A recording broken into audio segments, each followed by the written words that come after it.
everybody, Mike Pfeiffer, Pfeiffer Hobby Supply. First of all, I want to wish you all a Happy New Year. I know I'm a couple days late, but I still wish you a Happy New Year. We're going to do update 47, and not a big one again, but we're just going to show you what I've been up to and show you what I'm going to do. So, let's get into 47.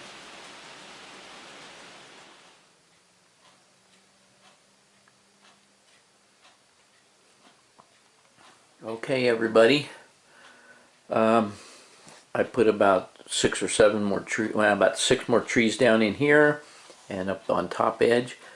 I put a few more trees in there and put a bunch more trees along the back edge. And if we turn around here, I put a whole bunch of new trees here. Nothing new there, nothing new here. But I put in a bunch more trees here. And if you look at the hillside now, you can see that there are a bunch more trees on the hill. And if I come around here, someone was asking about the deadfall. And yes, I have stuff to make deadfall. And some rock and some polyfiber. Although I'm not sure that I like the polyfiber that I put in. Of course, it's still wet. Because I sprayed it with the spray bottle and it doesn't work.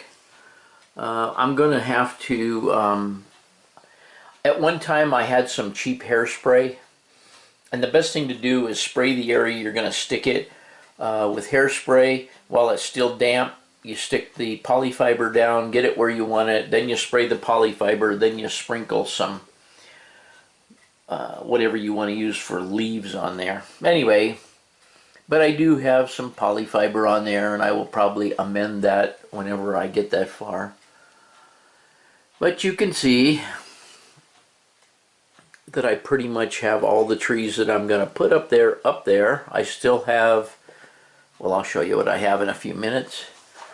Kind of put a lot of trees down here in this little valley where the water is going to be running.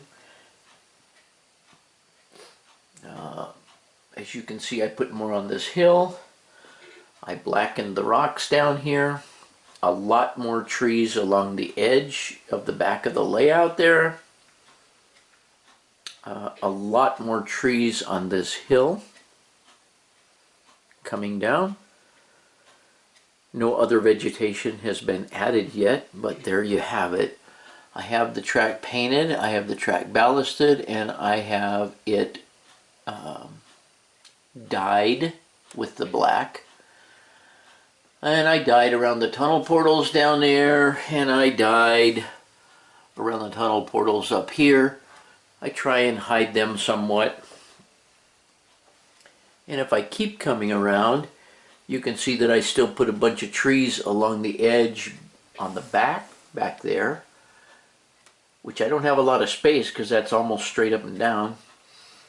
I do have some around this corner here, and you can see that the trees back there kind of stand out when you hit the lightning. And then as I come over this way, the trees kind of peter out, and I have just a couple little trees up there so far. I cannot take the train any further than that right now because I have everything from this tunnel, these tunnels, this way is still not dry. We're having like 80% humidity and showers on and off. So it's just not drying. But anyway, just a little bit to show you what is going on. I've got to go get some cheap hairspray because I don't really like this. I'll probably figure out how to fix that, but not right now. And I'll come over here and just kind of show you up that canyon, that little canyon. And just kind of give you a overall. Okay gang, you've seen all the trees. I told you that I have that ballasted and painted and ballasted the track back there all the way around, and I stopped today and I got some hairspray. Wasn't exceptionally cheap hairspray because I didn't go to the dollar store, but I got some, and it is super holding, and we're gonna try that on these here. I don't know how well. I guess it stuck pretty well actually. Or just yeah, it stuck pretty well. But nevertheless, we're gonna put some more of that around, and we're gonna use the hairspray technique. I went out and cleaned up. You guys have seen how I make these, I believe. If you look at it real close, it's pretty self-explanatory. The abrasive is a long reach micro-engineering track cleaner cut into pieces and obviously hot glued to an angular cut piece of dowel. I'll show you the other ones I have here. I've gone over this many times before, but we'll take a look again because somebody's going to ask. And you can see that, well, you can't see yet because I'm not there. You can see that the first few times I use them, they start getting grooves in them. And when the grooves get too deep, then it starts hitting everything. And not good to use this on a turnout because then it hits everything. So I have one that's flat that I kind of keep flat and on purpose to try and do turnouts. I have another little one that's flat here. This one's a little softer material. But anyway, when they get grooved like that, and you can see that this one's had some sanding done to it, but I take them out to a heavy grit sanding block and I just scrub them on the sanding block until it brings back the flat surface like you see here. This one I left a couple of grooves in just because I want this one for following the long piece of tracks with, you know, up on top without having to worry about running off the track. So anyway, we're going to clean track with this. I've already cleaned, as you can see, the light shining off the track all the way around this corner, all the way back there to that corner. Now I have my piece of wood out here because I have a feeling I'm going to have to get up on the foam there, and I just use that so I don't poke a hole down through the foam. The foam is plenty supportive. It's just that I don't want to get in the wrong place and push a hole through the foam. So I'm going to get up on that. I'm going to clean the track around the corner way back there and all the way up to this tunnel, and probably lightly clean it around the corner down there. Just so I can start running the train. Okay, I don't know how the camera's going to, how well it's going to stay there in place when I get up here, but we'll see. And you can see that it's plenty supportive. And I fell on my knee the other day and it hurts right here, but so forgive me a little bit for kind of wincing and whining and crying. And the nice thing about these is you can reach all the way into the tunnels.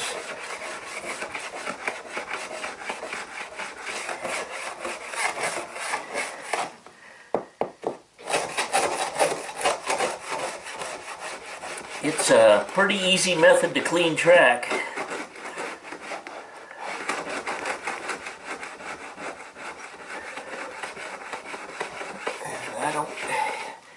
I don't have much light shining off it here, so I'm trying to see where I am.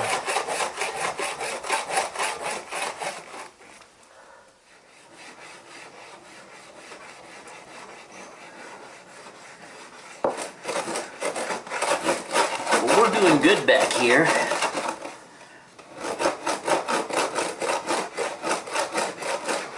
I just can't really tell how well I'm getting that.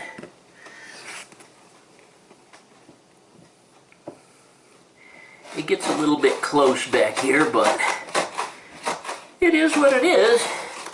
This is what happens when you have a deep layout and you want to get all the background done first so that you can actually concentrate on the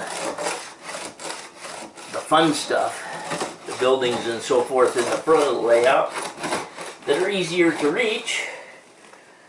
It just doesn't look like I'm getting anything done there, but maybe I'm just at the wrong angle.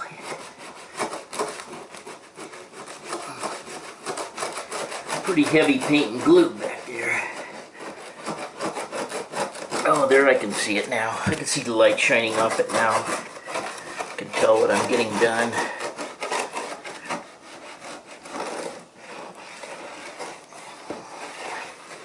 It looks pretty good.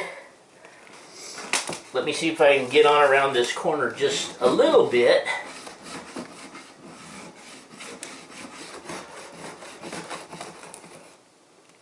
I think I have that all pretty good. I'll come back here with a vacuum. Won't bother showing you that. These pieces down here have not been ballasted, but I do have some plaster and stuff that's on them. So I'm going to give them a shot here in case I decide I want to use the reverse loop. And now, because my knee hurts, I'm going to get down.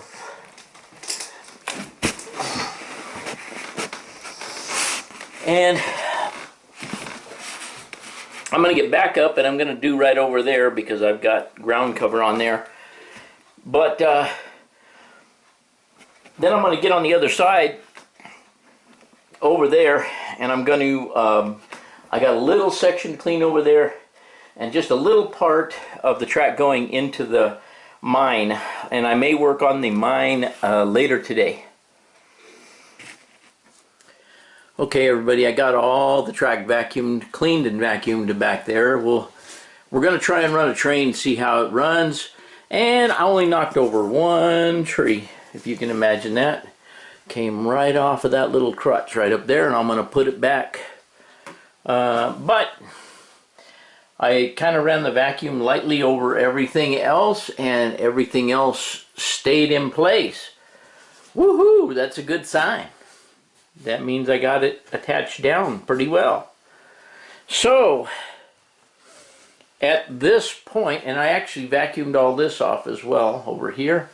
At this point, with the exception of just some deadfall and some ground cover back in there in the form of the polyfiber with some stuff on top of it, we're pretty much done with the back. And you know what? Well, up to this point, I haven't started around that corner, but that's going to be much easier because we come out of the trees and it's a little bit deeper there. So anyway, we almost have this entire peninsula done. We have all around the Indian ruins done. So I think we're ready to run trains and see how it goes. Then we can start making a mess again so we can't run trains. How does that sound? Okay, folks, here we go.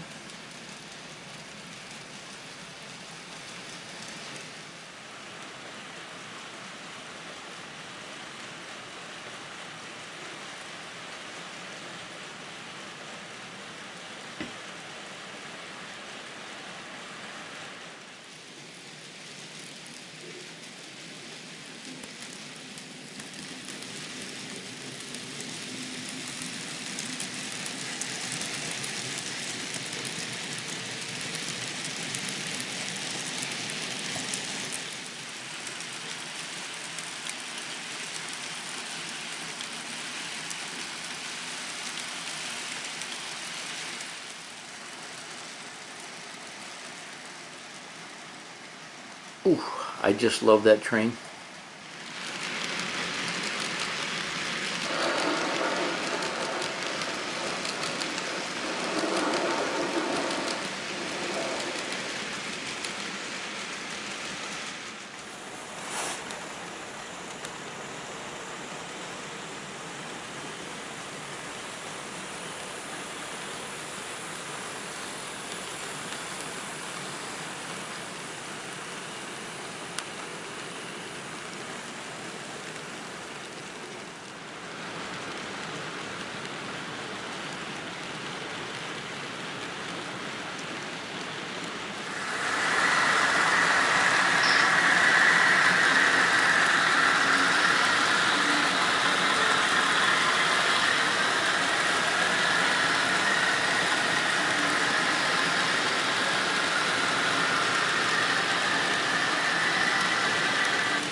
Hey guys, I got my not so cheap hairspray, which I think I may have told you, and I got in some of this underbrush around, and I just put in a little bit. I can put any amount of it in I want over a period of time, but I also did this wall down here. Because it's so steep, there won't be any trees growing on it. And it's not all dry yet, but you get the gist of it. If I back up here, it'll probably be a little bit better. And you can see that the underbrush is pretty heavy right in there. I think it looks good. We're going to go with that. Okay, and for tonight, before I leave out here, since I've showed you everything else I've done and it only took a few minutes, you guys know I have all these tiles that I put on the front of the layout. They're just, I have them because they're just things that I found and I like. And some of them have, as some of you may remember, some of you guys that are new will not remember, this particular tile doesn't mean anything to the railroad, but this tile always sat on my mother-in-law's oven, stove top, and I asked her, before she passed away, I asked her if I could have it to put on the front of the layout. So this one has sentimental value. I have the New Mexico one, I have Indian one, I have the Santa Fe, the New Mexico license plates, the horny toad, and of course the chilies. So tonight I'm just going to figure out someplace I want to stick those and try and get them attached to the front of the layout, and I'll show you how that pans out when we get that far. Well, we were going to hang up the tiles. I only hung up one because after about 5 minutes of squeezing, that's about all I could muster out of this tube. It's just way too thick, and I give up. So, one other thing that I'm struggling with a little bit is I have this track here, which is right-hand running, so the train is coming this way, and I'm trying to figure out how can I get, well, what I need is I need this double crossover ahead over here, and this just isn't long enough right here. Plus I have this turnout coming out that just barely makes it onto level, you know, coming off of here. But I need to be able to cross over from track to track here ahead of this switch on a double crossover, I suppose. I could do a single crossover, I don't know. But anyway, then I need to put a switch in over here ahead of these not yard tracks, these sidings, so that I can come across a double crossover back over here, come in between here, and put a turnout in here, and possibly move this turnout for the engine siding back over in here. I don't know, as close as wherever I can get to be able to take a train from the outside track and run it into the yard, because I could run down the yard down there, drop the cars, run around the train, take them to the engine facility, and the train could be moved to another track, and we could sort them out from there. But I'm struggling with how to do that. I'm sure there's a way, and I'll figure it out, but I'm not there yet. Okay, my camera and life and everything else has been getting in the way of me remembering what I've already recorded on this camera. But aside from the one I did here with the putting up all my tiles, after that I got a wild hair to move the double crossover that was right here, that crossed you over to get from track to track and side to side to get in the 4 staging tracks. So here's what I did, and it's not complete yet, so don't start ranting and raving. But I came off of those curves, made a couple of more broad curves here. I'm going to have to put something to support the double crossover here, and this track that's overhanging the side, which means I'll have to glue some foam onto the side there with hot glue. But anyway, the double crossover is now there, and what that allows me to do is, if I'm right hand running, I come up here, I cross over the double crossover into the oncoming track. I come past the switch that takes you into the yard going that direction. I hit this switch, I come down here, go through this reversing section, and right into the yard. Now granted, it doesn't take me into the heart of the yard, it takes me onto the runaround track. But it does take me in there to a point where I'm facing the right direction. Therefore, I could stop once I get down there far enough, and I could throw this switch and back up here and go into any of these yard tracks that I choose, or I could probably go down to the end and around the corner and back into any track that I choose. But it does allow me to get into the yard from the other direction, which was almost impossible because of the loop down here. So I have now figured that out, and I think you can see how that will work. I had to shorten up these two tracks, the loop, and I put them closer together, by the way. Move the switch up here instead of down there. I have to get another left-hand switch to put here to get into my yard area. And I'm not exactly sure how all the feeders are going to work out here, because this is a reversing loop. So I'm not really sure. I haven't gotten into that yet. I know this will have to be reversed, this section between here and that switch over there, which is obviously not long enough for a lighted train, but I don't have a lighted train. So that being said, the next quandary is I'm trying to decide whether I want to take these two turnouts and move them all the way down here and lengthen those those four tracks up basically by about 1.5 feet. I'm afraid that what it'll do is just allow me or encourage me to run much longer trains than what I should be running.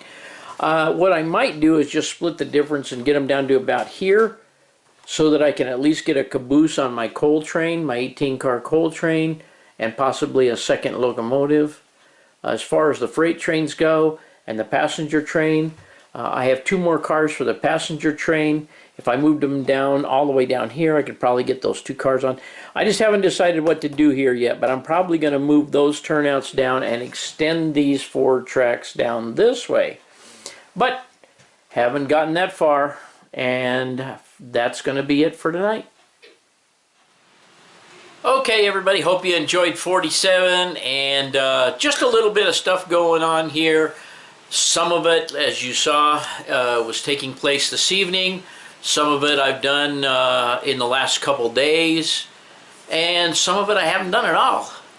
So, but I hope you enjoyed 47, and as usual, thanks for watching.